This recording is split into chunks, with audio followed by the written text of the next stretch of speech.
Welcome to the Total Soccer Show and our Premier League predictions for the 26-27 season. This is our opportunity to give our thoughts on the Premier League champion, the top five, the relegation candidates, the breakout stars, and so much more that will make us look foolish come May 2027. Here we go. My name's Ryan Bailey. Joining me today, Taylor Rockwell's here. Hi, Taylor. Are you ready to do some predicting? I'm as ready as I'm ever going to be. I spent a lot. I was like doing prep for this last night during like bath time and bedtime for my daughters, and I realized how much of my work for them appears to just me staring off into the distance, squinting. Because it was a lot of me squinting, trying to figure out some of these teams and figuring out where I landed on them. And ultimately, I think I have squinted enough, but maybe there's more squinting to come. Good. Squint away as we go through the next 45 or so, Taylor. Very good indeed. Graham Ruthven, were you doing any squinting or just predicting? Not so much squinting. I mean, I presume we're going to be doing some deleting after the first weekend of the Premier League season, right? This isn't actually going to be on the feed forever. So listeners better be quick. You've got until Monday to listen to this one. Yeah. When we're all made to look like idiots when, I don't know, when Ipswich are going to win the title. They're going to do Leicester City. Yeah, there we go. Joe Larry, how are you? Whose idea was this? Was this your idea? I think it was Graham's idea, maybe. I don't know. I'm just going to pass the buck on to Graham. It's just really a race to look the least foolish, right? I mean, everybody's going to look silly. It's just a question of to what degree are you going to look silly? And my aim is to look the least silliest of them all. That's good. That's actually my life motto, to try and look the least silly and every day of my life. You're feeling that, though. Yeah, well, it's a work in progress, Graham. It's a work in progress. I hope to get there one day. Probably not. All right, lots of predictions to come. Before we get there, I'm predicting that some of you might type patreon.com/Total Soccer Show into your web browsers. You'll get our bonus content if you do so. Yeah, right, yeah. If you do that, you'll get bonus episodes, bonus video content, and access to our Discord server. Oh, Graham, don't you love a Discord server? I do. I do love a Discord server, particularly our Discord server, because in the space of about 10 minutes, I received messages about Scottish teams' chances of European qualification, a kit, I believe, in the lower leagues in Eastern Europe somewhere, and then a chat about the new Villains Land they're building at the Magic Kingdom in Orlando. So our Discord is a varied place, and I love it dearly.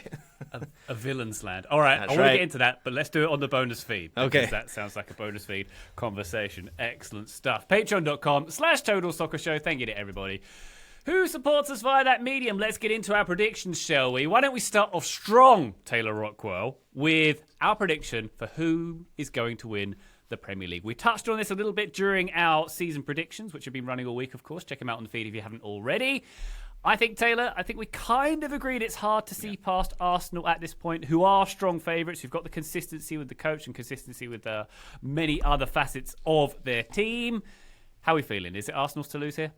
It is for me. I think they're the most likely team to win the title. I think they're pretty likely to retain it because they've already done it the one time. So that type of pressure is off of them. I think you can make arguments for, like, do they have enough coverage here, or have they overinvested there, or do they have a like-for-like player in that spot? But, like, that feels very nitpicky. That feels like pulling it, like, clutching at straws or whatever. Because in reality, it just feels like they are a very established team with a lot of talent, and like a strong coach who's been there and understands the team. And I think with so much flux in the rest of the league, it feels like they are naturally in position. Then they're retaining. Then they've strengthened. It just sort of feels like it's going to be difficult for anybody to get really even close to them this season for me. Yeah. Graham, you concur? Yeah, and I think the key thing there is, Taylor alluded to it, if not Arsenal this season, then who? The amount of uncertainty across the league. I can build a case for Arsenal dropping off this season, despite the transfer business that they've done. Bruno Guimaraes coming in. I'm about to do it if you let me, Ryan Bailey. Hey, Graham, if you could go ahead and build that, Graham, anytime you're ready, pal. We're ready for you to build it, okay? Okay, I'm ready right now, guys. I'm going to do it. I'm going to try my best. Go on then. Okay, thanks. Bruno Guimaraes comes in. I think that's a good signing to bulk out their central midfield options. But Declan Rice, as I mentioned earlier this week, played over 5,000 minutes for club and country last season. Are we going to get the same explosive Declan Rice this year? Bukayo Saka hasn't been the same player for a little while, whether that's through fitness or just his general output hasn't been up to its usual standard over the last 6 months or so. William Saliba is out for. Arsenal are still being quite closely guarded about how long he is out for. I fear that's quite a long-term injury. And even though Ezri Konsa, it seems like, is coming into Arsenal now for about £50 million, that is putting a new defensive partner next to Gabriel in the strongest defensive line in the league. A little bit of uncertainty in central midfield. And Arsenal have not always been the most imposing of creative and attacking teams, and despite the fact they looked like they had made an evolution in the Community Shield against Manchester City, I think that is a big question mark as long as they haven't added an elite level attacking talent to the squad. Quite like Christos Solos, he's looked good, but he's not Vinicius Junior. He's not one of the top tier 1 strikers that Arsenal have been linked with in the past. So I can make a case for Arsenal maybe not being as good as they were last season. But I just don't know who else I'm tipping to win the title. That's the problem. It's a fascinating way to go about it, Graham, and I'm glad you made the case. I think you can make that case for any team in any league at any time, right? You can always make that case. I think the way that I think about this, and it's helpful that you've set the foundation, is the case for Arsenal is just so much shorter than the case for everybody else, right? I mean, there are cases for everyone, but the case for Man City is so much deeper, and I think they probably will finish second this year, but really it's a shoulder shrug for me. The case for them is so much longer with managerial changes, like institutional pillars moving on from the club. How does that change things? And that's not just Pep. That's also Rodri. That's also Bernardo Silva. That's also John Stones. More the first three than the last one, but still, there's a lot of change there. And there is now so much new and change happening in a way that I think evolution is more how I would describe Arsenal and what maybe they're trying to do this season. I think City is just questionable change, really. Then you look at Manchester United, and you think, well, it's a quite new midfield. Is that enough? Is there enough talent in the attack? I don't know that I buy that quite as much as I do with Arsenal. Do they have the same level in defense? I don't think it's particularly close. Chelsea, there's so much new happening all the time. I don't think anybody can seriously promote them as an actual title bet, although stranger things have happened. Liverpool, new managerial philosophy, like different than any other team at the top of the Premier League, reasonably in this title conversation. A huge amount of key injury when you think about Hugo Ekitike, and also turnover. And over the last now, I guess, 1, 2, 3 transfer windows, is that going to be what propels them up the top of the table? I don't think so. So to me, the Arsenal case and the case against them is real. And I think everything in there is valid, and those are questions that Arsenal need to answer. But when you run through the other contenders, I just don't think anybody else has a shorter to-do list that they've got to take care of every Saturday. There we go. Congratulations, Arsenal, on your back-to-back Premier League win. The first time you've won back-to-back in nearly 100 years. All right. Let's talk top 5. This is where it gets interesting. Yeah. This is where it gets interesting, Graham. Yeah. If you'll allow me, Graham, I might give my top 5. Okay, go for it. See what you think of this. Number 1, Arsenal, of course. Mm-hmm. Number 2, I'm going Chelsea. Okay. Number 3, Man United. Mm-hmm. And number 4 and 5, I'm not sure which order, but I'm going to go Man City, Liverpool. Man City 4th. Okay. So yeah. I think we have the same, in terms of the teams, top 5, but in a different order. Okay. So I'll give you mine. I've got an Arsenal 1, as I've just said. I don't feel great about any of this, by the way. I could be convinced in any order, but I've gone Liverpool 2nd. I've gone Chelsea 3rd. I've gone Manchester United 4th, because I just feel like I'm really not convinced by their squad depth, and with like Champions League football, it's going to be different to last season. And then I've got Man City 5th. That's my top 5. Ooh. Okay, so Joe, we've got Man City in 4th and 5th-ish. Yep. Where are you putting? What's your 5? I have them in 2nd, so I have Arsenal 1st. My case for City in 2nd is a talent play, right? Recognizing that there is so much that has changed for them, I still think they have.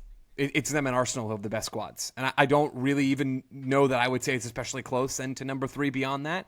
Though I think the rest of the top 5... Joe, squads or team? Like, where would you rank Liverpool in terms of... Because Liverpool's issues, they've got no depth at all. Yes, squad as a whole. Would you feel better about... Right, okay.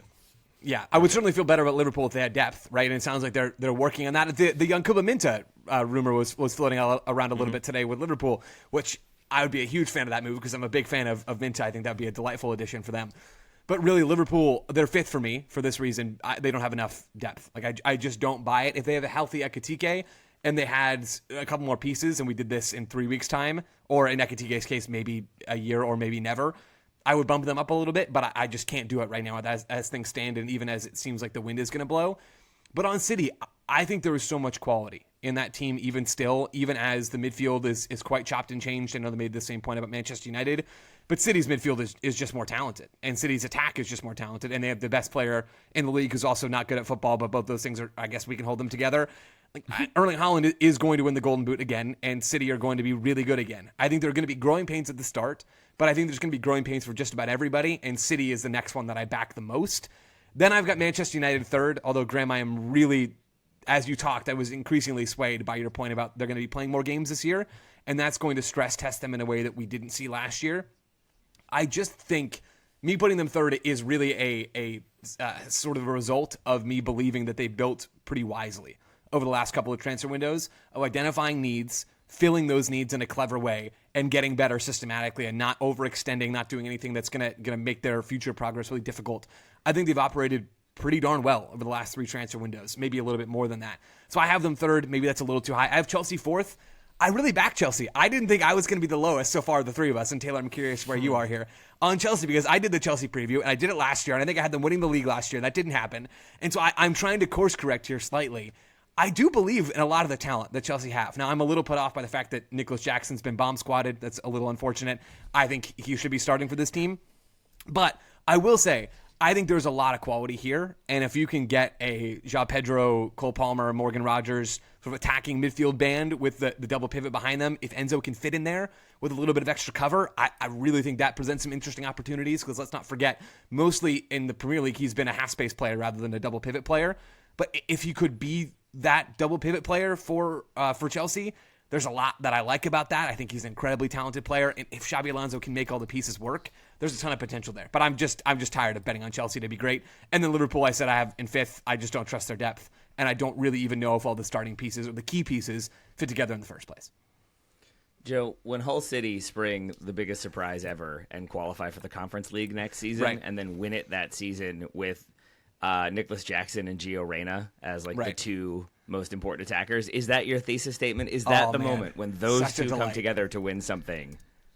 That would heal. I think that would heal not just our world. That would heal other worlds as well. I will say, I don't know. Like I want to tread carefully here. I don't know what is up with Nicholas Jackson, because it seems like wherever he goes, he doesn't end up being the guy, right? And so that there probably is some clues to take in there. We saw it at the World Cup with Senegal, where he starts for them, and then he's just not a starter by the middle of the tournament. He is too talented for there to be any other explanation to me, at least in the Senegal situation, beyond injury or some sort of personal problem. Pure speculation, no idea. I'm sure he's a lovely fellow. But it does make me think maybe there's something more beyond talent, because when I watch this dude play soccer, he is truly transcendently good, and he just doesn't stick anywhere. And that feels like maybe there's starting to be a case built against him that maybe I should start to consider, but I refuse because he's delightful. Anyway, Taylor, what's your top 5? Mine, I like mine, but it is entirely vibes based. It's Arsenal, number 1. I have Chelsea, number 2. I have Man City, Man United, Tottenham. Oh, Spurs! Spurs are first appearance for Tottenham. Yeah. Now, I want to talk out a lot of these, because, as I said, they are vibes based, and that is ultimately what I've gone with. Because I think, to what we talked about earlier with Arsenal, like Arsenal's the only one that I think we feel like that, like they're definitely going to be in the title conversation, in the title race For sure. Every other team that we have talked about, I think that you could make a somewhat compelling argument for them finishing like 12th. Like, sincerely, like every single one could have a manager flame out, could have star players get hurt, could have things not click. And so I think Tottenham are as likely to be right back in the same Tottenham position that they've been in as they are to be 5th. Like, genuinely. But I kind of have gone with like the vibes that I'm most comfortable with. And with Chelsea, it is that I think Xabi Alonso is a very good manager, and Real Madrid was just too much too soon. And they are a beast like no other, with so many talents and egos and other things that you have to manage. Even as a player, having played there, I think it's just a different world once you go in and have to manage all those egos. And so I kind of want to just chalk that one off, and I think that's where this gig is so critical for him and what comes next and what our understanding of Xabi Alonso as a manager is. Because with Leverkusen, where there is expectation, but certainly not Bayern Munich level expectation, he gets such great performances out of that team for 2 seasons, and I think, and makes them better than they could have been and elevates them. And I think there's a chance he does that here with Chelsea. And I think the chaos of Chelsea is almost understandable chaos compared to the lunacy that he had to deal with at Real Madrid. He didn't help himself, but I think if he learns some lessons here, I think he can be enough to organize this Chelsea team into a team with how much talent they have and how much money's been spent. I think there's a lot of possibility there. I just can't yet put Manchester United ahead of Manchester City, even with my concerns about Maresca, and I feel like there's going to be a lot of growing pains there. I have concerns about left back. I have concerns about the central defenders. I have even concerns about striker, though I'm going to try to talk myself into that by the end of this episode. And then just the overall depth with Man United. Plus, it's Michael Carrick, interim manager now permanent. Could go really, really well. Could also be another Solskjaer. I don't think it will be, but I think there's too many question marks about them. And so that's where I then had them as, or City as third, United as fourth, and then it comes down to fifth. And this is where I think I'm being unfair to Liverpool, but I would love to hear what you all have to say about this. This is why I keep getting stuck on Liverpool, because I did think Arne Slot was going to be a smart appointment. It felt like stylistically, philosophy, all of it made sense, but then he could maybe kind of continue the evolution that had started under Klopp before Klopp leaves. But when he announces he is departing, it feels like they start the rebuild there. We talked about it plenty. And then it doesn't work, pretty spectacularly. Well, they won a title now they've first, brought in Areola. Yeah, that was Klopp. That was the ghost of Klopp, Joe. That wasn't really Arne Slot. But, that's what I mean, though. Is it goes well, and then it flames out so that he's not there anymore. And again, he is, we've done this on the show too, the most successful Dutch coach in the Premier League, is sacked after the season after winning the title. And it feels like now they're okay, we got to get back to kind of basics. We want to go back to this, hardworking, hard pressing, everybody pulling in the same direction philosophy. At least that's my understanding of Areola and what he was able to do with Bournemouth. I think that works really well at a club like Bournemouth because everyone has to be locked in, because you're in such a precarious position that if you don't have full buy-in, you're probably getting relegated. And so you can get that level of commitment from your players. At Liverpool, I feel like the vibe used to be like that when Klopp first takes over. I feel like there is that necessary evolution. I don't know if it is still there in that full format. And I wonder, is he trying to come? I don't have any answers to these, but this is why I'm stuck on Liverpool. It's is Areola coming in and trying to be rigid and exert authority and be the man in control right away? Is he trying to be their best friend and get kind of better performances out of them? Which one of those is likely to work? I don't know with this team, but I just wonder, with the star power they have and how much money they spent, is it another one of those scenarios we've seen of a huge club with a scrappy, hard-fought manager wanting these elite millionaires to go out there and run hard and have them be that's not really what we want to do anymore? And I don't know if that's even realistic, but it feels like a slam dunk appointment for so many reasons that I still am but is it going to work? Because I thought the other one was going to be a slam dunk, and now here we are. Yeah, I definitely don't think it's a slam dunk appointment. I think there are enough questions about it that it doesn't enter that territory. What we talked about earlier when we previewed Liverpool, can Areola's style, he's going to do things we think that no other coach of an elite team in the Premier League is going to do. Are the players going to like it? Is it going to work? Is it going to be effective? How much is it going to change? Because I think it will change to a degree. How much, and will those changes be effective? And will he be good at coaching those changes? Again, the question list for Liverpool is long. Taylor, I fell closer to you. Ryan and I fell closer to you than Graham did, because Graham had him second. Ryan and I had them fifth. I don't know if you have them sixth or lower down the table or what. But I think we're largely swimming in the same waters here, and it's another reason that's going to make them in this season particularly fascinating. Yeah, I just think Liverpool are going to benefit from having a year with this. It's worth reminding ourselves, superstar starting lineup of players. And I think they're in a weird way, as much as I understand the frustration of Liverpool fans, the lack of business that they've made so far, I would kind of prefer what they've done this summer over another summer where they go out and they just splash the cash on 5 or 6 different players, which is kind of why I'm down on Man City a little bit. Not necessarily just on this window, they haven't signed 5 or 6 players, Manchester City. But Man City over the last 4 windows, there's been so much turnover in that squad, where I'm looking through their Community Shield team that started at the weekend there, and it's Donnarumma, he signed last year. Kusanov, he signed 18 months ago. Anderson signed in the summer. Kovacic started that game, but it won't be Kovacic this season. It'll be Boadi who's going to come in. It seems like Man City are in the market for another central midfielder. There was Ornstein with the Adam Wharton story today as we're recording. So that'll be another new central midfielder. It's Semenyo on the right who came in January. It's Cherki in the number 10 position. Like, there's so much turnover at Man City right now, to the point where they're getting rid of players like Savinho and Omar Marmoush, who have only been there for like 18 months. And so I see a team like Liverpool last summer who, they've got loads of talent, but I don't really know how quickly they're going to pull all that together. And then you factor in the same thing that Liverpool struggled with in their second season, admittedly, after they won a title under Slot. But we saw the sort of natural drop-off from the Klopp era to a new manager, and I just think when Maresca coming in after Pep, it's going to be natural. Like, especially having watched that documentary on Amazon, nobody can match that intensity, and I just think that's why I'm a little bit more down on Man City, while also predicting they'll still finish in the top 5. I mean, I think that's what's so confusing, is like Graham, I'm with you, and I think there's like, it just feels so wrong to say. Like, I think there's reality in which they're like 6th Man City, because for all the reasons you've mentioned, plus like, it just bears repeating again. Like, Pep, in my mind, like, was Manchester City. Like, more than anything else, more than the ownership group, more than the front office, more than the star players they had. Like, he shapes the identity of that team. And I think about how long he was there and how much he put into that club. And for him to be gone, there's certainly going to be this like similar structures in place or some of the same structures in place. But it's just a whole new world. And we don't know how it's going to operate. We don't know what the players are going to be like. If they are used to a Pep system run by Pep, if it's a similar Pep system run by somebody else, is there the same level of focus and intensity?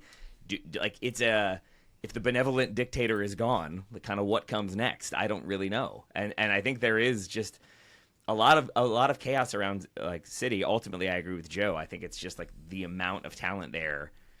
Eventually, you find a way to win some games, and I think the relative threadbareness of some of the other teams around them maybe allows them to kind of stay in that area, because I have concerns about United, as I said, and then Tottenham. I didn't even get into why I had them 5th, but I think that 4, the 2 center backs and the 2 midfielders ahead of them, is like one of the best kind of like spines you can possibly have in the Premier League. I think it has immediately elevated that team.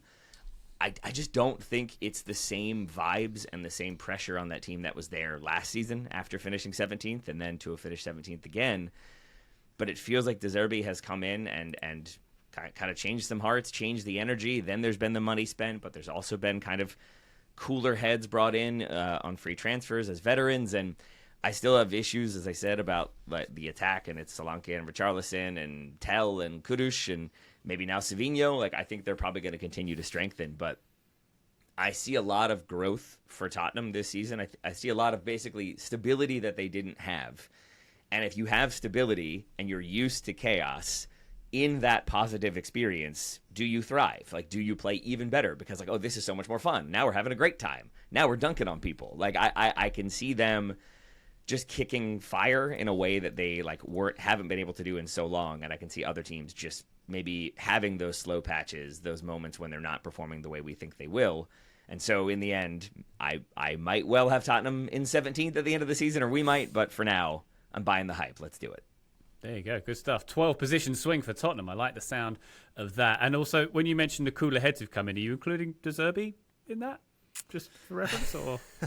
No, I'm not. And like, there is every reason to believe that it will implode spectacularly. I thought about making him my first manager sacked, because that would just be so ridiculously on par for what Spurs have been doing of late. But I want to believe that this is him, like, in the right situation, in the right atmosphere. Now he's going to be cool, calm, and collected and fun to work with. Should work. Don't fact check. Sure. Yeah, perfect circumstances for that to happen at Tottenham, given the last few seasons, I'm sure. Very good. There's our top 5 predictions. And just to note, the Premier League does have 5 Champions League spots automatically, again, thanks to the coefficient. Thanks, coefficient. Let's take a quick break. When we come back, plenty more predictions to come, including the relegation candidates, the first manager sacked, as Taylor just mentioned, and much more. Hey, join us then. Total Soccer Show, welcome back to our Premier League predictions. Let's talk about the thing lots of teams don't like to talk about. It's relegation. So, naturally, Taylor, Hull, Coventry and Ipswich are the likely candidates, having been the teams who've come up. But do we want to drag anyone else into this conversation? There's maybe Sunderland, there's maybe Fulham. I might even sneak Newcastle in there. You're going to keep trying to do that. I'm trying to make not fetch buying happen it. there. Yeah. I'm not joining you, but I'm going to say that Newcastle seem like a fascinating possibility and a club that could be flirting with relegation for large stretches of this season.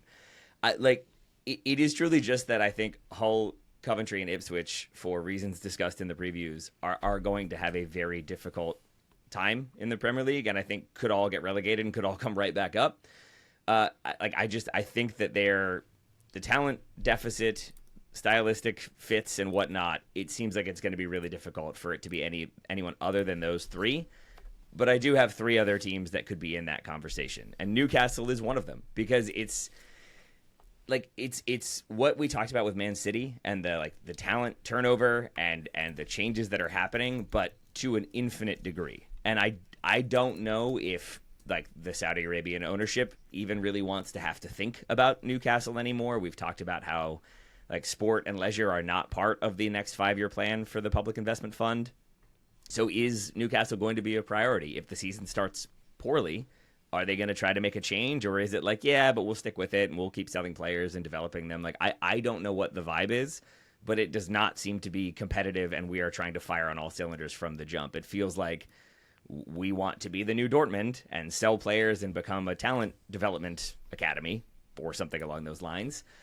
But that also takes a lot of forethought and planning and structure, and that is not a thing that I would equate with Newcastle at present. So between the player turnover, Eddie Howe departing, the signings being very rough in what they're bringing in, I don't think they're Premier League ready right away. I think some of them could be star players by the end of the season, but I think there's going to be huge growing pains.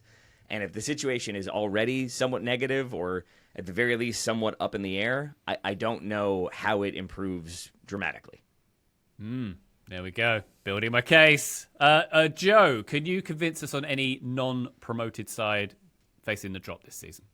I don't know if I can convince you, but I'll try. Nottingham Forest are one that I will enter into the convo, and Fulham is the other one. So I'll run through those two very briefly. Yeah. Forest. I've got one more. Okay. Should I go first, or do you want to go? Yeah, no, you do yours. Okay. I'm excited that we've got more than the three at this point. I'm giddy as a schoolboy right now. I've got Forest. Forest are the one that I think is most likely beyond the first three, but who've just come up. I just don't think they've gotten any better. And they weren't very good last year. They were incredibly chaotic last year. Glasner is combustible. Marinakis is combustible. And it just feels like there's a whole lot of gasoline around, and there's a couple of different people that like to play with matches, which is sort of the more dramatized version. But the reality is, this, like I said, this was a bad team last year that got worse in the window.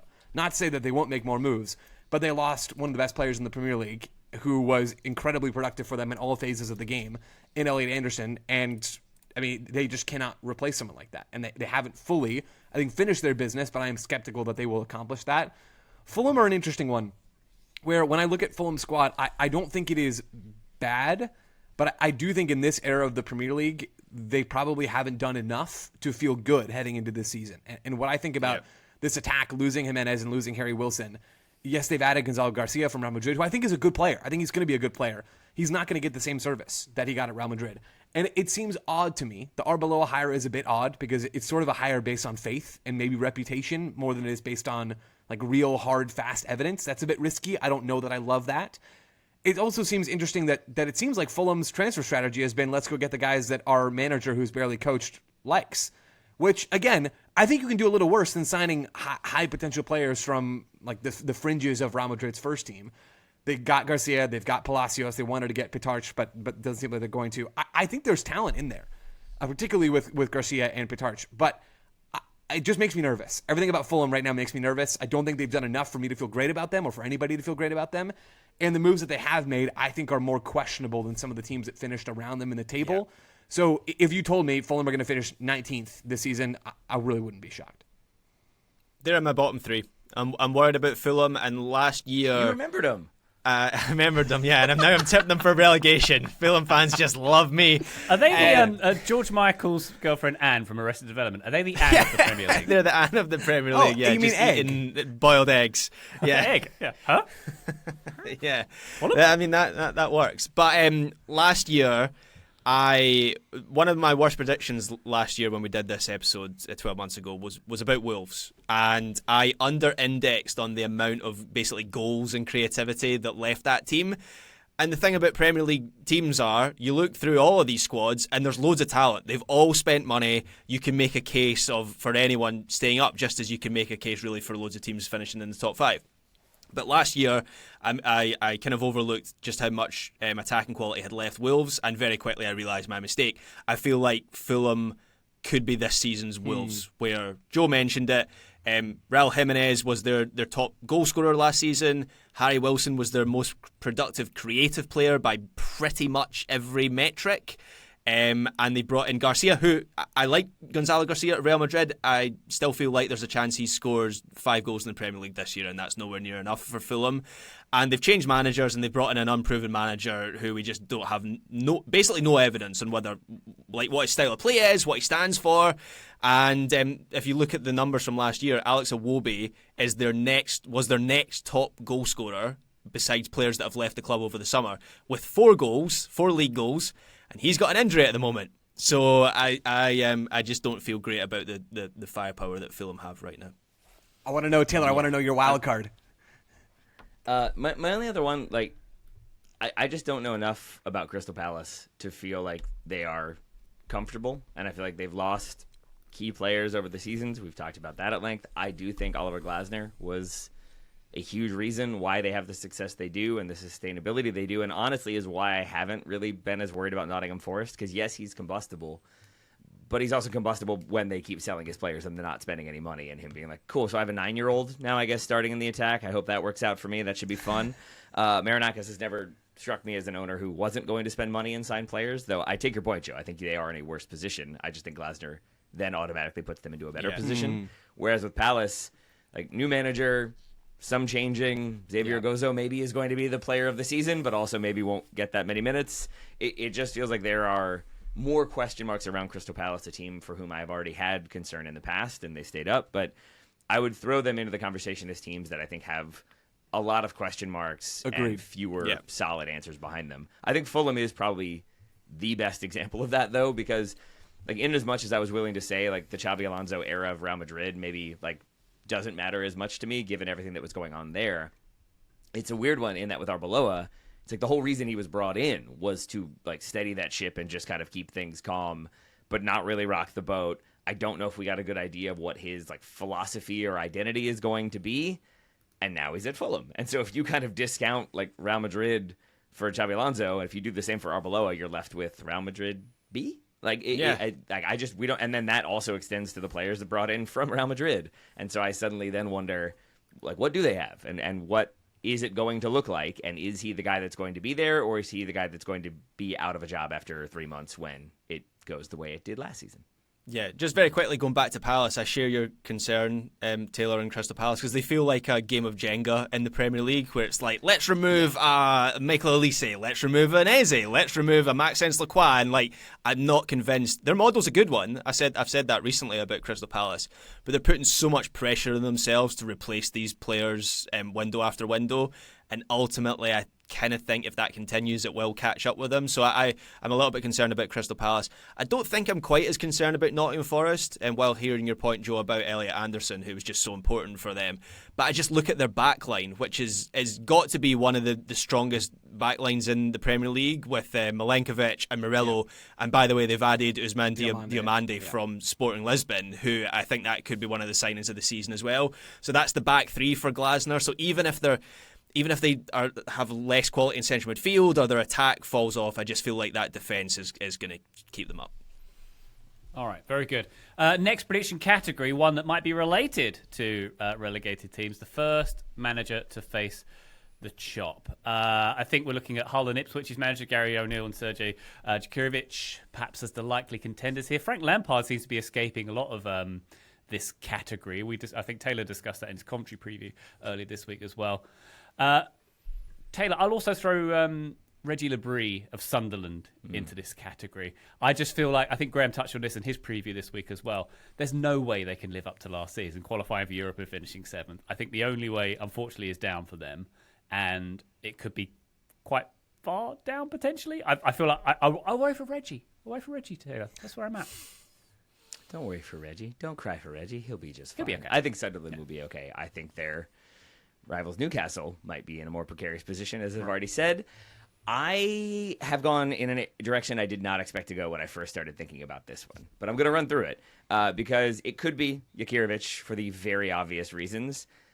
But I don't know if anybody is going to be able to do what Hull need to do better than him, because I think it is just going to be a motivated fight as long and hard as you can sort of season, and I don't think any level of tactician is going to allow them to elevate what they're capable of in the Premier League. So it might be him, but I hope that their owner is more aware of what happened last season and the miracle that was worked, and maybe sticks with him even if things aren't going well. Gary O'Neill and Ipswich just seem stable, or at least not immediately combustible. That feels more like even if things aren't going well, they're going to see maybe he's figuring things out. It's adjusting to Premier League life. I don't know why, but that's a vibe I have towards them. I said in my Coventry preview that I think Lampard is going to last the season if they're relegated. I think the lucrative contract extension that I failed to mention in that preview is part of that consideration, but I think all three of them might end up lasting longer than we would expect. So then I look at some of the other names we've already said. Arbeloa, it's basically just that he is new and they might give him time, but I'm still unconvinced of how good that's going to be. But it might be more just a little bit more leeway because he's new. I think Glasner is a good enough coach for Marinakis to be okay, I've got somebody in who knows what they're doing. I should probably listen a little bit more. Maybe I'm giving Marinakis way too much credit. Yeah, I was going to say. Jasla is also one who at Newcastle, who if things aren't going well, he feels very much like you're the guy that we knew and could get cheaply because we already kind of employed, so come on over. And if it's not working, they don't have much to lose. I just don't know if they want to have to worry about it. I don't know if they want to then pivot and have to go out and find a huge name manager to try to right the ship.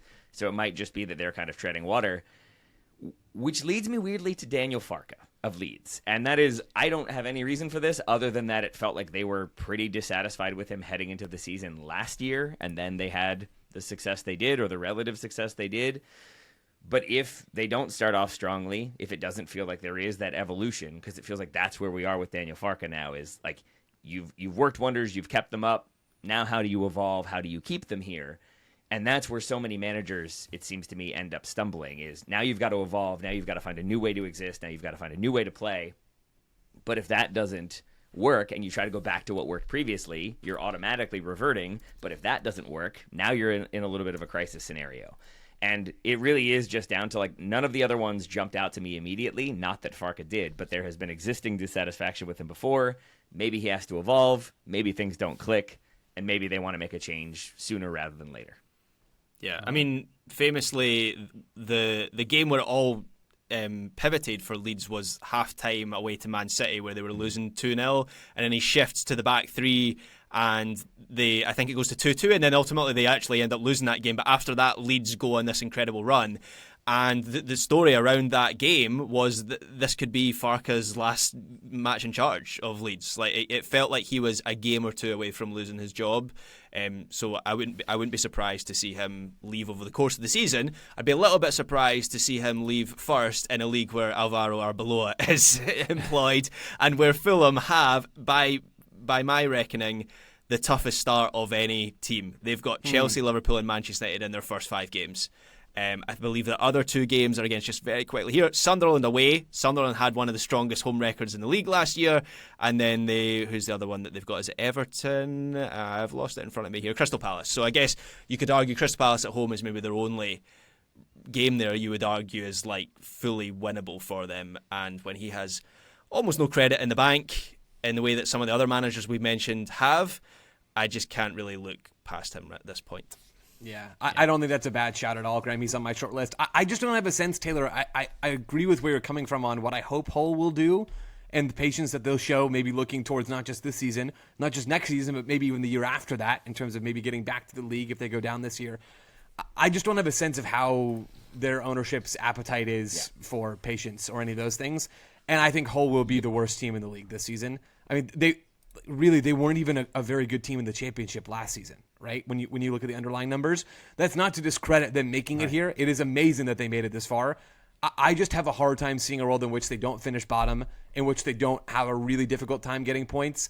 And I just know that if I had something that got promoted to the biggest stage in soccer and was getting embarrassed, I might be quick on the trigger in those situations, even if it's irrational. So I do have Djurkovic top of my list. Glasner, chaos, like I said already, I think it's very possible that he ends up on the side of the road. But I do think, Graham, the point that you've made about the defensive quality at Force is a good one. And Taylor, the point you've made about Glasner's quality as a manager is a good one. So I don't think that's a guarantee. Arbeloa is just a question mark. I want to leave the door open to him doing a good job and Fulham being decent, like a mid-table team. I think that's very possible. I feel like we've done a lot of the negative because it feels like there is a lot of possibility for that too. But I'll leave the door open to that going well. And then De Zerbi's one I've got. Yeah. I think there is going to be potential for chaos at Tottenham in a way that, there's already been chaos. I don't need to make the case for that. It's an obvious case to make, but I just wanted to mention his name. All right. Two things. One, I think I got stuck on Hull's owner, Akun Ilicali, because he's a Turkish businessman, billionaire, and I haven't known many billionaires in Turkey. I've known a lot of businessmen in Turkey. They could make decisions very, very quickly, in my experience, and it does feel like maybe, one where it's if it's not going well, we're just changing it, we're going to make something else happen, that's fine. I just want to believe that maybe there'll be a little bit more appreciation for what came before. I doubt it. I just don't know his business inclinations. So what I will ask is, if we all had to pick from a perceived top 6 team, who sacks their manager first? Wow. De Zerbi is still the one. Tottenham, If we can according to count you, Tottenham Taylor, in there. Yeah. You all going Tottenham? I don't think I will. I think De Zerbi's going to be successful at Spurs. I would maybe go Michael Carrick at Manchester United.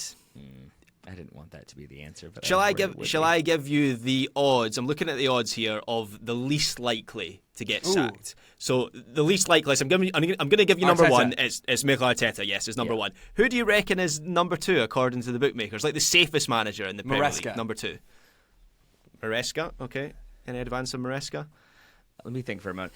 I remember, admittedly, I checked these odds earlier this morning, but specifically for one name, which was way further down than I thought it would be, which was David Moyes, who I think was 17th least likely or something like that. Do I have that wrong, Graham? He's mid-table in the odds that I'm looking at.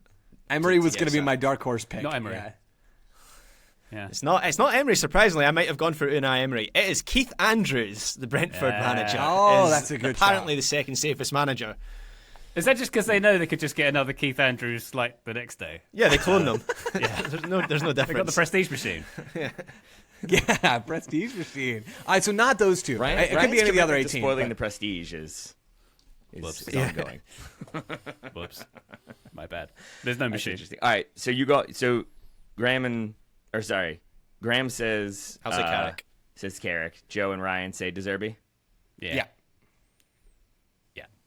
There we go. Carrick. I'm actually for the overall first manager sacked. Graham has persuaded me on Arbeloa as well, so that's where I'll be putting my my trust in that one. RBs. Okay. Yeah. Let's take one more quick break. A couple more predictions. We're going to talk about the breakout players, and we're going to give a big, bold prediction to finish off with. Hey, join us then. Total Soccer Show, welcome back to our Premier League previews. Let's talk about breakout players. Joe Lowry, would you like to set the ball rolling with a player you think will be a breakout star this season? Lucas Harrington, done. That's Joe's answer. I do like Lucas Harrington. I do like Xavier Gozo. I would not bet on either one of those players being considered a breakout star come the end of this year for various reasons. But I will go with another young player. Rio Ngamoa is my first pick. I have a handful of noms, but he is my first nom. He turns 18 later this month. Liverpool are building, it seems to me, as an outsider, like he's going to play big minutes, or at least bigger minutes. He played 500 minutes last year, had 2 goals, 1 assist in league play. Those are only league numbers. He was in that England pre-World Cup camp, and Ryan, I remember you talking about how he looks pretty good. Maybe we should think about bringing this guy to the World Cup, and then he already wasn't on the roster by then. But he's clearly someone that's rated highly by people that are much smarter than me with all of these things, and he's already shown some things on the field. The fact that Liverpool are a little bit light for attacking depth options, even if it sounds like they're going to add one more winger, I'm sure one more winger who can play on the right. I mentioned Minta earlier. Even if Ngamoa isn't relied upon like an every game starter, and that might be what's best for him, right? Who knows? I think he is going to be in a position to put together some pretty impressive performances this year, and he's a highly, highly rated young player who brings a lot of ability, like well-rounded ability, I think, on the wing. he is somebody that I would very much highlight here. Can I run through the rest of my nominees, or do we want to go one at a time? Okay, I'm going to go. I'm going to empty the chamber.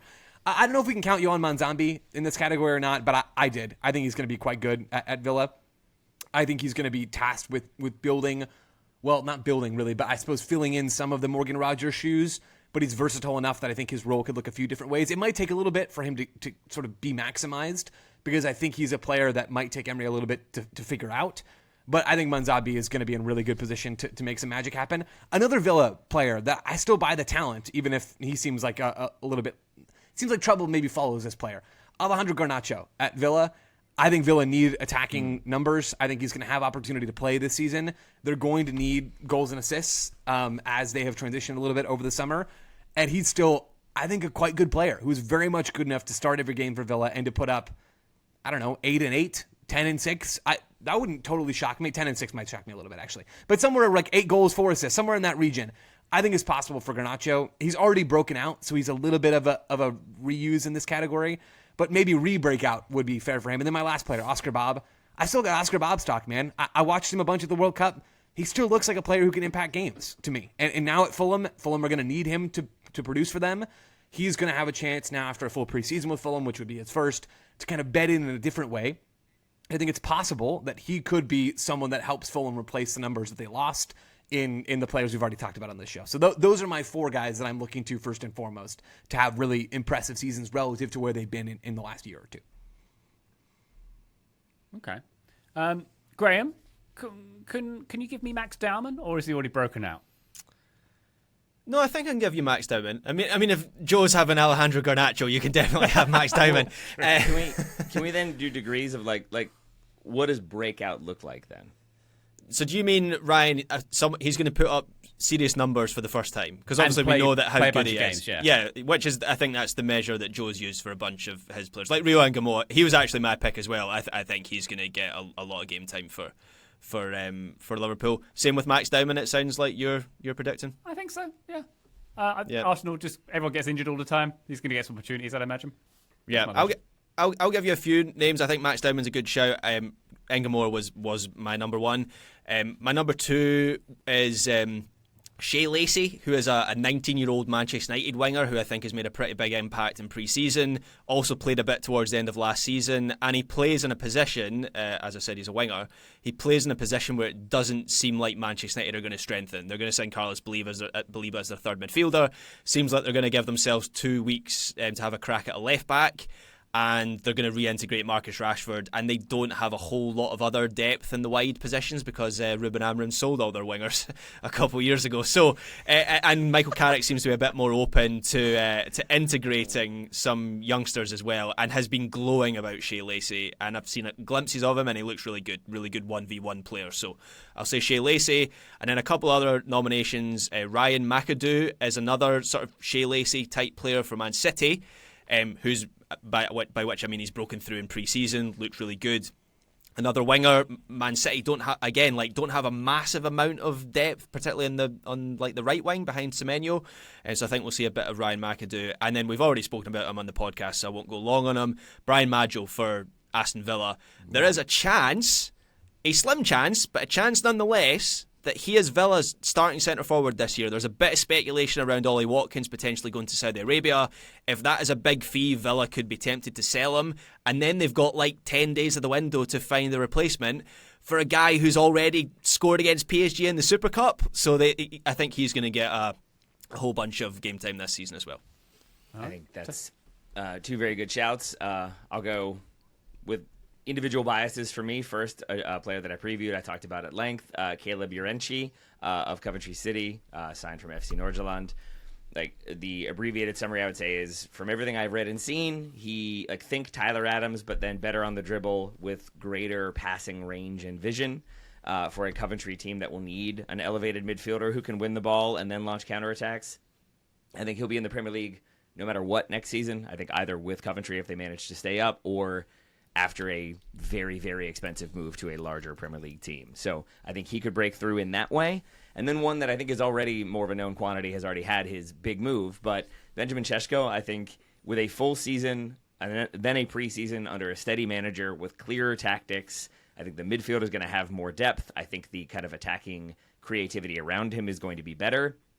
But I think there also aren't a ton of other competitors for his position. I don't think Joshua Zirkzee is going to supplant him as the starter, and he might even be moved on before the window closes. So I think Šeško could go from, I think he played 30 games last season and scored 11 goals. I feel like he could be not quite in the Golden Boot race, but I think he could be a 20-plus goal scorer this season in the Premier League. Very nice. I'll throw a couple more names in there. I don't think have been brought up yet. One I'm not sure about, Hayden Hackney. Oh, yeah, I like him. So hopefully Scotland's Hayden Hackney as well. No, I don't know about that. Well, he's played for our U21s. But if you've watched the Champo last season, he was the best player in the Championship basically last season. That doesn't always translate to breaking out in the Premier League, so that's why I'm sort of a bit sceptical about it. But I'm hoping to see good things from Hayden Hackney as well. And another player who I did preview at Newcastle, who I'm interested in seeing breakout, is Bazamana Toure, who is basically the new Anthony Gordon, wide attacker for them. Rapid, got involved in a lot of goals for Hoffenheim last season. As I've mentioned in my preview, I think Newcastle are going to be chaos. I think they're going to score a lot of goals and concede probably more than they score. But he's going to be the main avenue, I'd imagine, through which they have their attack. So I'm excited to see what Toure does as well. He is observably fast. That's how I put it. In the way that Mbappe, when he gets going, you're like, whoa, that dude is fast. Bazamana Toure, when he turns it on, is just oh, that guy is very fast. That is the thing to watch with him for sure. Yeah, if I could make a broad prediction about Newcastle, I'm not quite there on them being relegation candidates yet. I'm very much there on them being bottom half of the table candidates. There's so much chaos going on at that club right now, but I think, just as a broad prediction, there'll be a couple players that they hit on, and Toure could be one of them. There's another guy called Sean Stewart, who they've signed from Ajax, who arrives with quite glowing reports, so maybe he's another one that catches the eye. Yeah, Dutch, coaches and players coming over from Holland always hit. So that's right, yeah, famously. Yeah, famously so. Very good. All right, let's do one more thing on this predictions podcast. Let's get one bold prediction from each of yours. Mine's kind of been taken already. Well, I was going to say that Fulham being in a relegation fight, but my main one was going to be Man City finishing outside the top 3. But it sounds like there's reasonable consensus among the gang on that one as well. Taylor, do you have a bold prediction?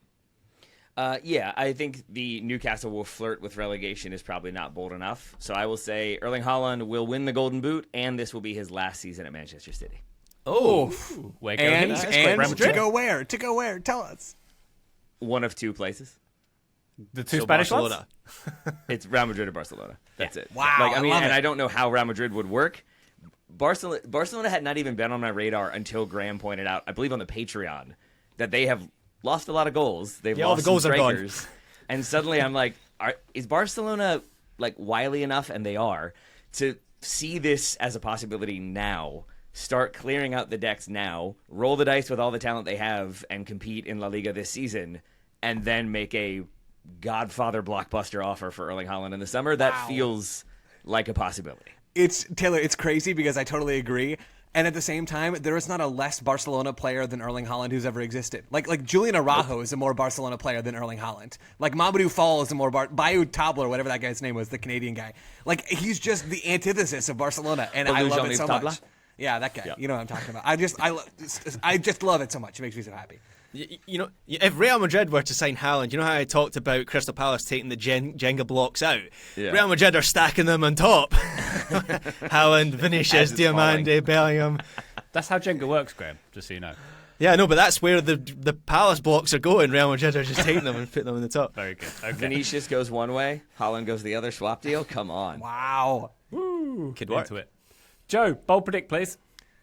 Big 6 to finish top 6. I know that doesn't sound bold. I have more. I'm not very good at this. It hasn't happened in 5 years. And I think all 4 of us predicted it, which it probably happens pretty regularly. But the odds are exceedingly low that actually happens. I would suggest betting against all our predictions, listener.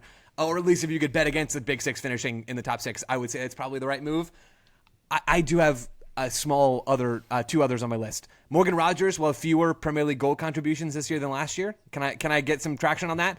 Chelsea moved him on, bought him for 138 million euros. He started 37 games for Villa. He had 10 goals and 6 assists. I don't know the Chelsea of it all. Is he even going to start all that often? Yeah, he will. But will he start every single game? Will he be the main man? We know he won't be the main man in the same way. It's a lot of money for a good player, but I wouldn't be shocked if he ended up with fewer overall goal contributions in the league this year than last year. And my last one, another Chelsea one. João Pedro will finish only behind Erling Haaland in total goal contributions. I think the stars have aligned for João Pedro to be the dude up top. I mean, to a point where when Alonso's wanted to play another striker in preseason, he's often played them with Pedro. So I think he's going to be in for another really, really strong season, and he could end up being the guy that we look at as Chelsea's biggest star when this year's done. Very good. I'd like to go on record, by the way, saying I don't think Tottenham are finishing in the top 6. I want to be banded with that one. But nice. I don't know who will finish 6th. So I'm not. I'll go bold. Leeds are going to finish 6th. They're going to have a great season. I think it's all going to click for Farker and co. I love that. That was bold. Graham, something bold? I fear I've gone too bold with my prediction, given the gauge of where the rest of you all are at. Bolder than Leeds 6th? Okay. My bold prediction is that as late as Christmas Day, we'll be talking about an outsider as a potential title challenger. And by outsider, I mean like a real outsider, not anyone in the traditional Big Six or Aston Villa or even Newcastle, despite everything that we've said about them on this episode. Someone outside those big 8 clubs. I think there'll be a question of, could they? Are they going to keep this up? Because my logic here is the top end of the table looks wide open. I cannot recall a Premier League season with so much uncertainty around the big teams. So many new managers, a lot of squad rebuilds, and so I think the door is slightly more open than usual for an outsider to make a run. The problem is I'm not really sure who that outsider is because the uncertainty permeates the entire table, but my prediction here is that one of these new managers or one of these teams will hit and will be up there near the top end of the table for longer. I think ultimately Arsenal will win it by 10 points in the end, but there will be an outsider that's up there raising a question of, could they? Could they maybe do Leicester City? That's my bold prediction. We're all agreed Graham's a coward for not picking a team in this, For right? sure. Oh, yeah. Yeah, okay. I need to pick a team now. I will say, Leeds. have to. You I could be can just pick tempted out. on Leeds. A team might be around the top 4, guys. Bold from Graham. Bold. 20 teams will finish the season. It's bolder than all you guys pick. What's Morgan Rogers going to have less than 16 goal contributions? I will say... Get him. When you put it like that. Wow. Just immediate shots at Joe. Which, again, Oh man, that was shots going the other way. Vicious but incredibly fair. Wow. Why not? Let's go for Leeds. You said it. Yeah. You said it, Ryan. Let's go Double for Leeds. Love it. Very good. Very good. Okay, Premier League predictions. Check. If you've got predictions, listener, why not join our Discord server? We can chat My all predictions Leeds aren't about finishing at the them. top 4. That's my bold prediction. I predict Taylor will be right. There's my bold prediction. Hey. There you go. And I predict we should end this episode very shortly because we've all got things to do. We've got Premier League to watch. It starts in a few hours. Can't wait to see that Premier League kick off. Here we go. Thank you very much, Taylor Rocco, for that exciting thing you just did. If you're watching on a YouTube, that was wonderful. I'm excited. Thank you very much. I'm excited for the Premier League to be back. I'm very happy as a Man United supporter that it's Saturday at 7:30. That is when my kids are awake, so I will be watching Hull City with children crawling all over me trying to change the channel to Bluey, and I'm excited about it. Yeah, it's sad that I'll have been up for about 90 minutes at that point, but hey, here we are. Never mind. Such It is life. sad. Yeah. Yeah, it's your For me. choice. I suppose everything's a choice in life if you put it that way, Graham. Thank you very much indeed for your contributions here. Thank you, Ryan Bailey. And thank you, Joe Lowry. So we appreciate you. Thanks, Ryan. And listener, thank you very much for joining us on this one. We'll be back on the feed very shortly indeed to talk about the Premier League and so much more. But for now, bye.